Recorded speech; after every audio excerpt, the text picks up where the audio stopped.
Okay, you guys, so this is a fan favorite, and again, this has been on my sink before when I was a kid. I don't use it anymore, but I'm gonna go over today. Drum roll, please. We're gonna go over Aquafresh.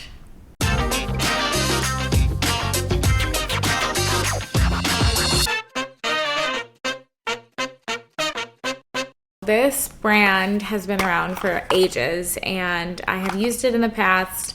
I have the cavity protection Aquafresh, and yeah, we're gonna go over kind of what ingredients are in here, what is the consistency, what does it look like, what does it feel like, what does it taste like. So this is what the tube looks like. This toothpaste says it's cavity protection, sugar acid protection from fluoride. And it's in the flavor Cool Mint, and then it says healthy gums, strong teeth, and fresh breath. What is great about this is it's a huge bottle. It's actually 5.6 fluid ounces, and it is large and long, and the texture of the bottle feels really good too. It's like easy to squeeze. It's kind of moldable. Like if you squeeze it like this, it'll stay in that, and then yeah, whatever. Let's take a look at the toothpaste. So when you open it, there is no protection here. And the reason why is because it already comes in a sealed box. If it comes in a sealed box, you don't need to add that layer of protection, like that little sheet that you pull off of it. But when you squeeze it out, there's 3 different colors. So there's blue, white, and red on here. So there's 3 colors in here, which is intriguing, and I think that the colors are just kind of like a marketing gimmick propaganda, just so that you can feel something when you use your toothpaste. And I think it's worked for a long time, and I think a lot of people who have used Aquafresh probably continue using it because it is, to them, just their norm. It's a good toothpaste. This is what they expect in their toothpaste. So we're gonna go over everything about this toothpaste, from the ingredients to the consistency to how I felt brushing my teeth with this. Again, this toothpaste is a fluoridated toothpaste, and we'll go over the ingredients, but I just wanna talk about the texture and feel to it. To me, the texture is really, really smooth, and it does sit up a lot in your mouth. It basically, you know, creates a lot of bubbles and just makes your mouth feel really, really clean after using it, which is great. But we're gonna kind of look into what are the ingredients that kind of make this reaction happen and why is it happening. Overall, I think it's a good toothpaste to have. This toothpaste is very inexpensive in comparison to other toothpaste. It's $1.89 online, so you can get a really large bottle of this toothpaste for an inexpensive price.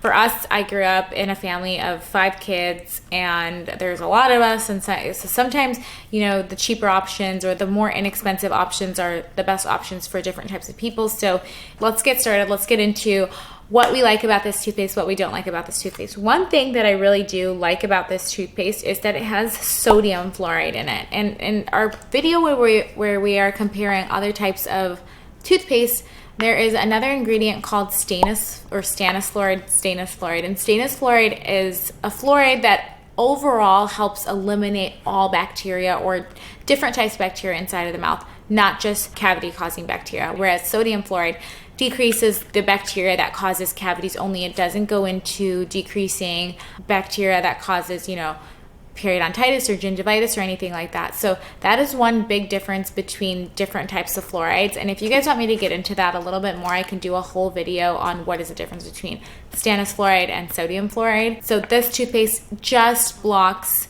the bacteria that causes cavities. Not to say that it doesn't reduce bacteria inside of the mouth, because anytime that we're brushing our teeth, we are reducing bacteria inside of the mouth. We're getting rid of the bacteria, we're brushing away the bacteria. But it doesn't have that chemical reaction that we kind of want to happen inside of our mouth. Other ingredients that has stood out to me with this toothpaste, one of them is that it has red dye 30. And if you guys know, we try to stay away from any, I think it's red dye 40 has been shown to cause different types of abnormalities like cancer. Throughout my research, I have found out that red dye 30 is not harmful, or has not shown any harmful side effects in the past. So that is one thing to look out for, and that's why I highlighted that there are different colors in here. that is kind of like a gimmick to just their branding. It's just how they branded their toothpaste. But if we can steer clear of any dyes that we don't want in our toothpaste, or any dyes at all, that's what I would recommend. Another ingredient that this toothpaste has that you guys should probably know is if you try to stay away from SLS, which is sodium lauryl sulfate. This toothpaste has sodium lauryl sulfate, and in the beginning of this video I talked about how it foams up a lot in our mouths, and I was kind of curious as to why it was doing that, and it is because it contains sodium lauryl sulfate. So sodium lauryl sulfate has been known to be an irritant. In different types of products, it can cause eczema or rosacea or things like that. So if you have noticed like peeling inside of your mouth or anything like that with this toothpaste, I would recommend switching over to a toothpaste that does not have any SLS in it. And there are different types of SLS too to look out for in the market. Sodium lauryl sulfate is the one that if you get sensitive anywhere inside of the mouth or anything, we would recommend staying away from sodium lauryl sulfate. But again, there are also different types of SLSs. There's sodium lauryl sulfonate. There's like a bunch of different ones. So it's always good to know what type of SLS is in your toothpaste, because there might be another SLS that is not sodium lauryl sulfate, that is not an irritant. So that's another thing to look out for. As far as the RDA go, which is the relative dentin abrasivity on this, and again, if you guys don't remember, this measures how abrasive the toothpaste is in causing erosion on the teeth. And so every toothpaste has an RDA level. You have to have an RDA number in order to put a toothpaste on the market. You're measuring how abrasive that toothpaste is. And usually we would think less abrasive is better for our teeth, or more abrasive is better for our teeth. However, there's a median that we like to stay at, and this stayed at relatively a great number. It was at 91. 91 falls under the category of medium abrasive, which is great for our enamel because it's not too abrasive. It's also not on the low scale. Sometimes if our toothpaste is too low, then it's not cleaning our teeth properly. So that is a pro about this toothpaste, is the RDA level is really great, and it's kind of in that sweet spot where we want it. The pros is that it contains sodium fluoride, and the price point is great for the value size that you got this toothpaste at.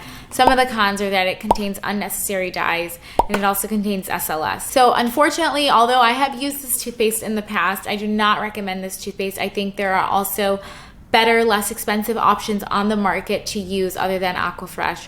Would I personally use this toothpaste? I would not use this toothpaste for myself. However, I think every circumstance is different, just because I think it has ingredients that nowadays we can avoid using and we can avoid putting in our bodies. So Aquafresh, you did me good for a little bit, but now it's time to say goodbye forever. Okay guys, I hope you guys enjoyed this video. I will do more of these product reviews in the future. Again, comment down below what toothpaste you guys want to see. And yeah, I hope to see you guys soon. Bye.